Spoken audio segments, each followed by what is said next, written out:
With Aboriginal women, mentoring and support is transgenerational. It's a guiding light, it's a push in the right direction. It's up to us as leaders here, as strong black women, to be that culture auntie, to keep that connection for our young people. Because ultimately we think as a collective we're trying to do something that's better for all, not for this one here. Sharing, with other strong women, First Nation women in a campfire, in that yarning circle, it was empowering to hear their journeys, their stories.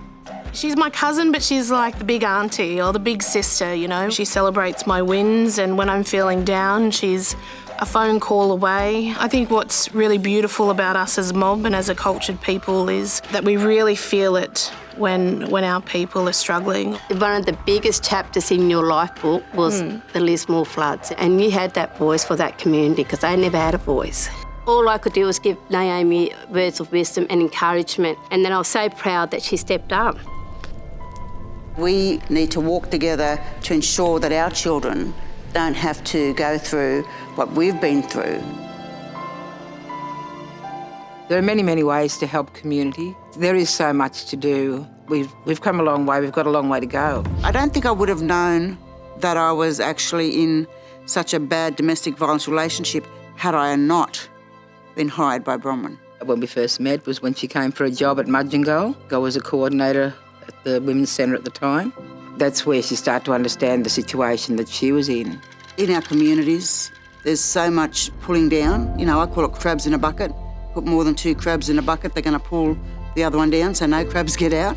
We have to work together to stop that. There's far too many women my age and all of our ages that are disconnected. We need to help them as well, and the voice needs to be loud. Being an Aboriginal person working in the foster care system is definitely a challenge out in the community. It's also challenging just working in child protection, full stop. On tough days, Annette is my go-to. The trauma that our clients go through, we understand it, we've lived it.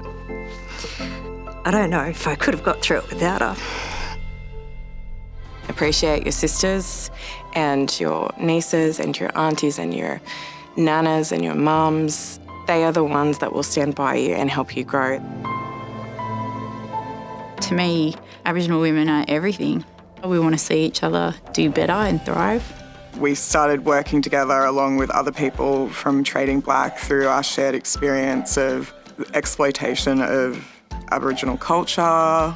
So we created a model that challenges that and puts Aboriginal people in the driver's seat, creating, what we see as a really strong pathway to an economic future. I don't know how I could have forgotten that being around, a bunch of amazing black women is actually my favourite place in the world. By the end of it, my face was just sore, from smiling.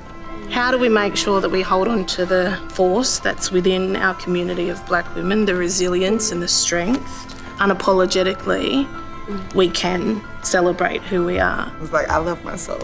I love my people. I love my culture. Can you see it? There's nothing more powerful than a group of black women that come together.